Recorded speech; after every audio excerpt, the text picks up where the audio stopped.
Praise the lord. దేవుని నామానికి మహిమ కలుగునుగాక. ఈరోజు దేవుని వాగ్దానము, దినములు చెడ్డవి కనుక మీరు సమయమును పోనీయక సద్వినియోగము చేసుకొనుము. ఎఫెసీయులకు రాసిన పత్రిక 5వ అధ్యాయం 15వ వచనము.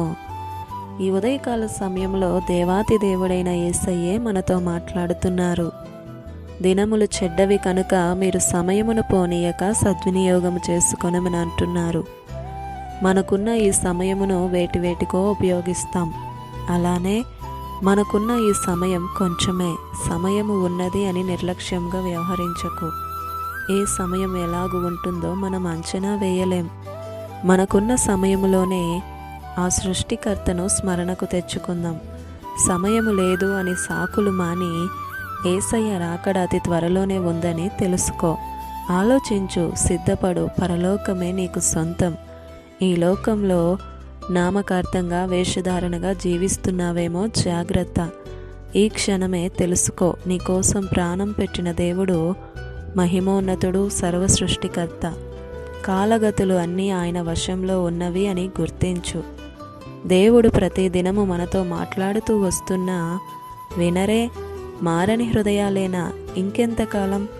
కృపాకాలంలో ఉన్నాం. రేపేమి జరుగుతుందో నువ్వు కానీ నీ తోటి వారు కానీ ఎవ్వరూ గ్రహించలేరు. భూత వర్తమాన భవిష్యత్తును ఎరిగిన ఆయనను వెంబడించు. పోరాడుతున్నాం ప్రతిదినం, కానీ మన నిరీక్షణ, మన ఆధారం యేసే. అసలు ఆయనను స్తుతించకుండా, ఆరాధించకుండా ఎలా ఉండగలరు? ఇంకా ఆయన రాకడ ఆలస్యం అవుతుందంటే ఇంకా ఎందరో సిద్ధపడాల్సి ఉంది ఈ లోకంలో. ప్రియ సహోదరుడా, సహోదరి, ఎంతవరకు దేవునికి దూరంగా ఉంటావు?